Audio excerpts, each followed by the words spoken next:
Now the next step in the elongation is translocation, which NCERT also talks about. NCERT says it is the ribosome which moves from codon to codon every time for translocation. So the movement of the second amino acid tRNA complex from A site to P site is called as translocation. So now what will happen is this ribosome will move one step ahead. So when it moves one step ahead, whatever is at the A site will come at the P site because it is moving in this direction, and whatever is at the P site will go outside. See, try to understand, the ribosome is moving in this direction. As it moves, the reading of the messenger RNA will remain as such. The ribosome is moving. As it moves, whatever is here will come here, and whatever is here will go outside. That means there are three sites which I already told you: A site, P site and E site. NCERT only talks about A site and the E site. Now what will happen next is the ribosome actually moves over messenger RNA in the 5' to 3' direction. I'm reading the notes side by side. And the enzyme involved in this process is called as translocase enzyme. The P site is now vacated due to the unloading of the first tRNA. Whatever is the tRNA here, because the bond is gone, this amino acid has shifted here. So this tRNA is going to be moving out of this complex. As it moves out, it is called exit, so that's why it is called as E site. The second amino acid tRNA complex now shifts from the A site to the P site, and thus it vacates the A site. Now because this one has shifted here, so now A site is free, and because A site is free, the same cycle will start again. Another tRNA will enter inside and the process will continue. Now how the growth of the polypeptide chains takes place. The third amino acid tRNA complex will occupy the A site, and there is a repetition of this first step, second step.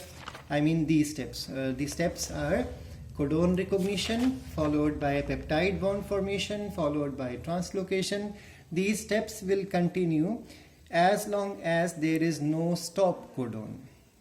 Now in this process also there are factors involved. These factors are called as elongation factor thermo-unstable, elongation factor thermostable, elongation factor Tg, or some books will simply call it as G here. Now this is also called as the translocase enzyme, the enzyme I was talking about here. So translocation occurs basically because of this factor.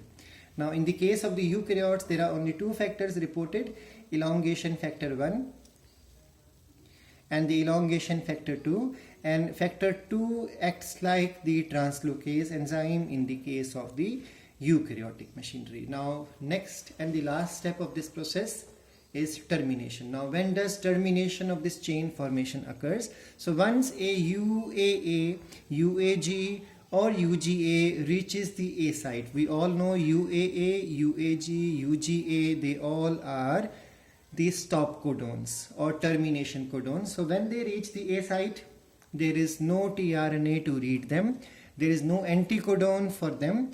So that's why translation is going to stop and the chain is released from the ribosome. And in this process there are factors involved which are called as the release factor. So they are not called termination factor. Release factor 1, release factor 2. Now it has been done by research and proved that in the case of prokaryotes, UAA and UAG are recognized by release factor 1, and UAG and UGA are recognized by release factor 2. So this is the common one, you can pay attention here. And when these factors, release factors, recognize them because there is no tRNA for them, they will recognize that there is a stop codon, and once the stop codon is recognized, the process will stop. In the case of the eukaryotic machinery, they are called as eukaryotic release factor 1, which causes the stop, and then there is a eukaryotic release factor 3 which causes the release of chain from the ribosome. So whatever is the factor, whether the release factor of the prokaryotic machinery or release factor of the eukaryotic machinery, they interact with the peptidyl transferase enzyme.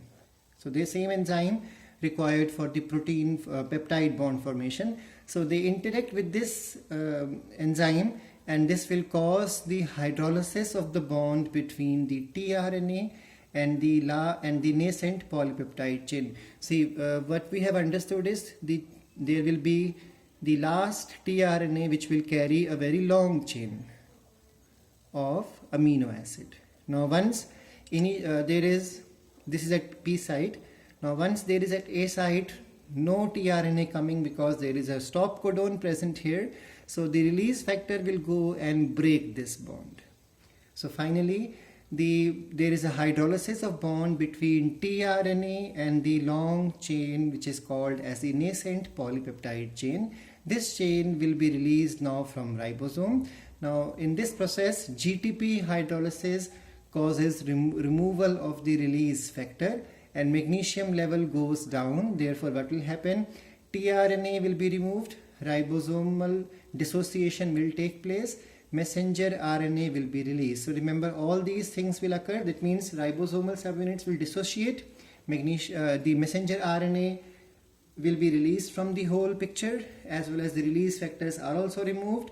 In this process GTP plays an important role, energy providing process, and magnesium level goes down.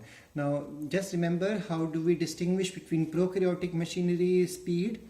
The prokaryotes have the machinery which is able to add 20 amino acids per second, and in comparison with the eukaryotes, in eukaryotic machinery of translation only 1 amino acid is added per second. So the speed is very poor in case of the eukaryotic machinery.